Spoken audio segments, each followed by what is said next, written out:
Well, just as we predicted, plenty of blowouts to talk about in Week 5. Lots of predictability, especially in Class A. Here we are, Dillon Adams bringing you another episode here of the Nebraska Prep Zone Report, and I got Stu Pospisil and Mike Patterson again joining me here. How are you guys doing today? We're good. Good. Great Thanks, weather. It might be a little hot on Friday for these games. And Saturday for the Husker game. Yeah, it looks like a heat wave coming through here for the end of September, so yeah. But, no, you were up at South Sioux on last Friday night, Stu, and get your first look at Millard West, and so we can talk about that today. We can look ahead to this week. We got some big rivalries squaring off. Got some nice games here. Yep. And then I want to get to the new team in the volleyball top 10 as well. So where do we want to start? We can start with our thoughts on the Wildcats. Yeah, no, they look solid. They're rolling 4 straight wins since the opening 28-27 loss to Millard South, which, looks really good now with only Westside, Millard South, and Kearney undefeated. Peterson at quarterback is very capable. I mean, he's been entrenched there. This year, fourth-year player at that position for his dad. Joseph at running back and Jackson Williams at wide receiver. They need to get him more touches, Kirk Peterson, the coach, said. But, Jackson's going to give North Dakota State a real flyer. Maybe in the return game, certainly a receiver. And fun to watch. South Sioux City, by all accounts, is much better. They play Omaha Bryan at home this week, trying to get win number 5. It would be win number 4 for the Bears, who Mike saw last weekend, a losing effort. But I think South Sioux's got to get a 6th win to get into the playoffs. I think 6 wins for them. Should they win on Friday, I think they've got upset Lincoln Southwest, who Mike saw beat Bryan last week. I think that's provided South Sioux holds serve at home, that the game of Southwest could bring a new team into the playoffs for the first time in a while. Just what I saw from Southwest, that's going to be a really tall order for South Sioux City because they were really impressive against Bryan. Bryan going in 3-1, their best start in more than 20 years. So, but it was all Southwest on Friday night. And Bryan, their first possession, they made it out to midfield, and they went for it on 4th and 5. They didn't get it. Southwest marched right down and scored, and it was pretty much all Silverhawks after that. Bryan broke the shutout in the 4th quarter, but the final was 41-7. So, one person I wanted to mention was Southwest quarterback Broxton Tepley. He's only a freshman, but he did a really nice job, threw 3 touchdown passes. And they had a sophomore come in, Ryan Manning, after that, played the second half, and he did a pretty nice job too. So I think Southwest is set there at quarterback for the near future, but we'll see what the future holds for the Silverhawks. I remember another freshman starter a few years ago named Zane Flores, who is going to have a good career in college, although he's likely redshirting at Okie State this year. Another young freshman I watched last week on TV was B.J. Newsom from Omaha Central in that 20-16 loss to Omaha North.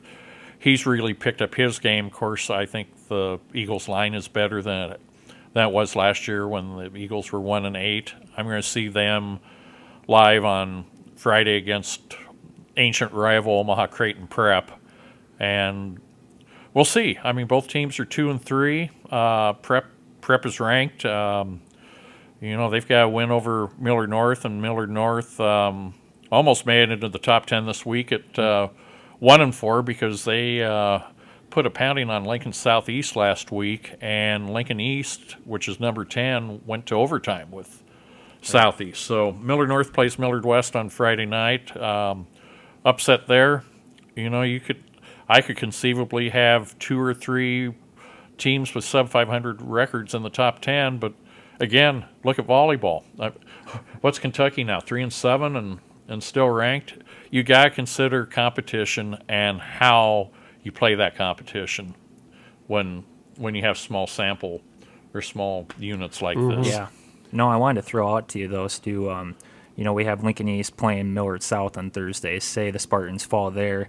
The one that I had circled anyway was Grand Island versus Kearney. If the Islanders can pull off that upset against, hand Kearney their first loss of the season, you're sitting there at 5-1. Potentially, they could sneak in as well to the rankings. They could, yep. Potentially, if Kearney takes care of Grand Island gets this game at home for the first time in years because of scheduling quirks, including what happened with COVID. Westside could be facing back-to-back games against undefeated teams, with going to Kearney next Friday, and in all likelihood, if that's an undefeated matchup, yours truly will be there. And then the next week, Friday the 13th, it's Westside and at Millard South. I'm going to have to flip through the annals to see the last time, if it happens, that a team this late in the year, undefeated, played two undefeated teams back-to-back. That is pretty crazy. I mean, to have that tough of a schedule to finish out there. I mean, it's very... Well, I think that you're only going to have one undefeated team when this comes out, if that. I mean, you could have a kind of... Westside could win one and lose one and have nobody left. Sure.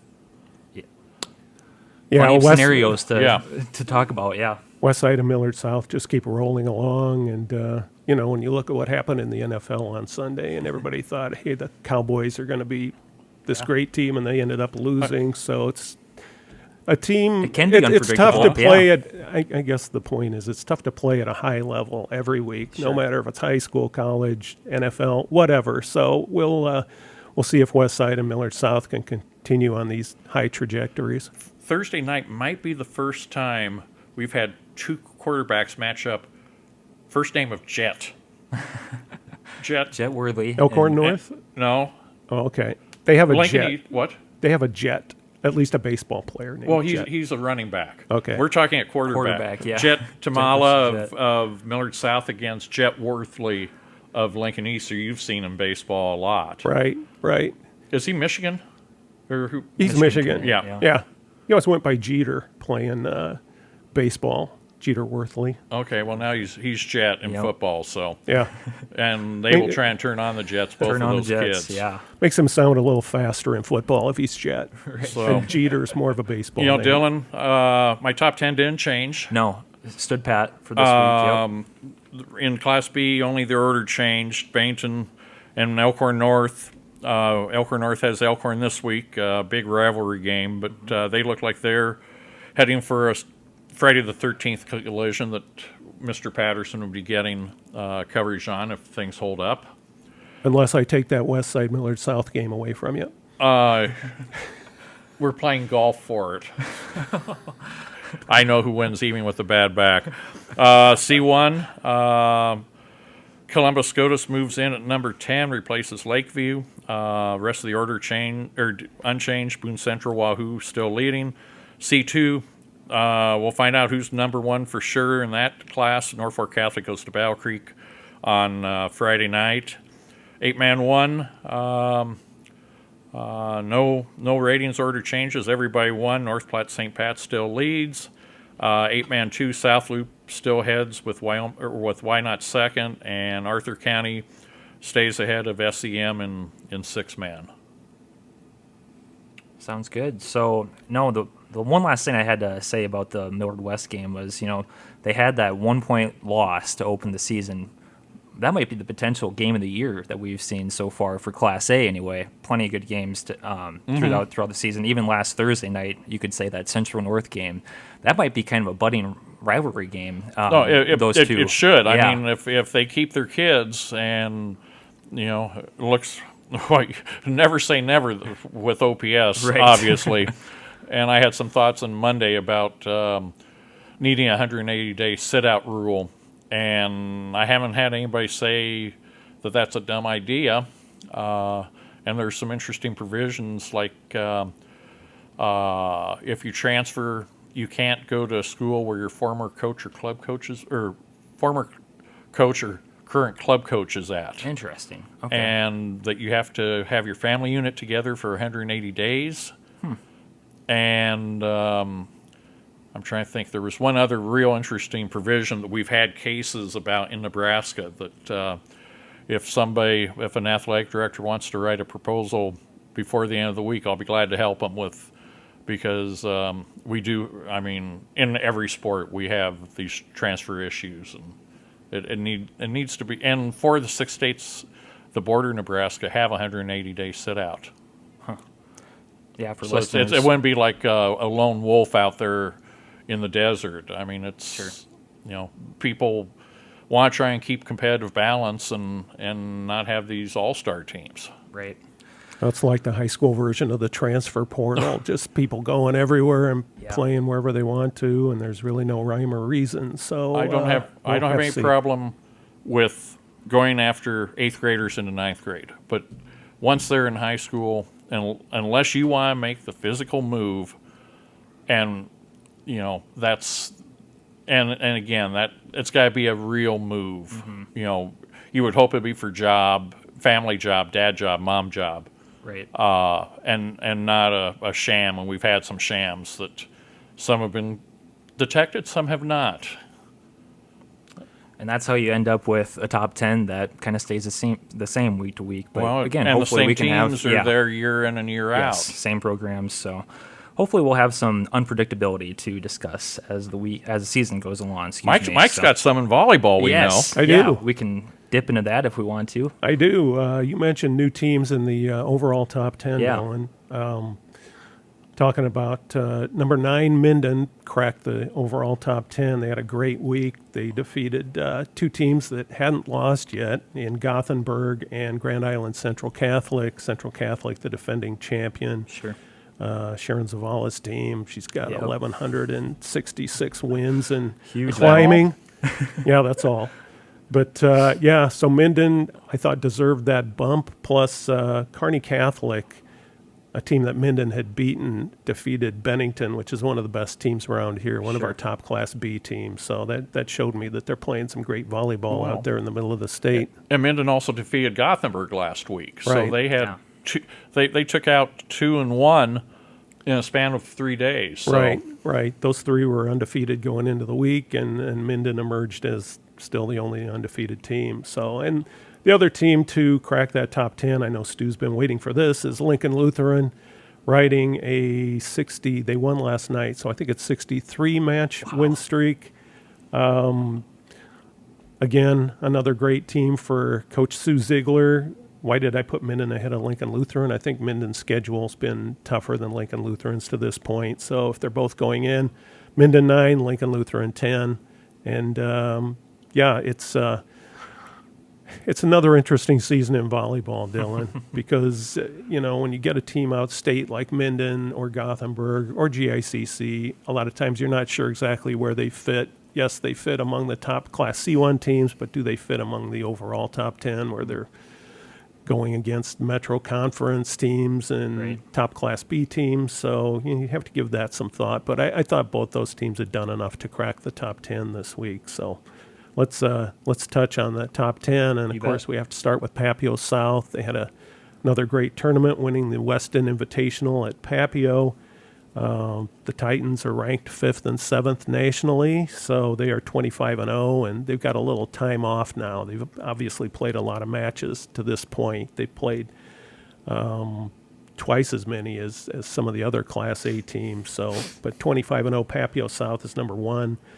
Scott is 2, Norris is 3, Lincoln East is 4. The Spartans finished 2nd in the Weston Invitational, so they moved up there. Elkhorn North 5, Lincoln Southwest had kind of a tough tournament. They're out at Papio. They lost a couple of matches, so they slipped from 2 to 6.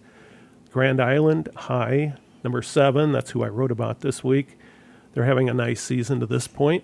Yeah. Papio, number 8, and as we mentioned, Minden 9, Lincoln Lutheran 10, and our number 1s in each class. Papio South, Omaha Skutt, Minden, Lincoln Lutheran, and Class D1, we have a new number 1 in Southwest, the Rough Riders. They had a nice week, and Rich Barnett, our radio friend from McCook, told me before the season to watch out for the Southwest team, and he was right. There they are, ranked number 1. He might have a little knowledge about that team. That's true. His daughter played on that team last year.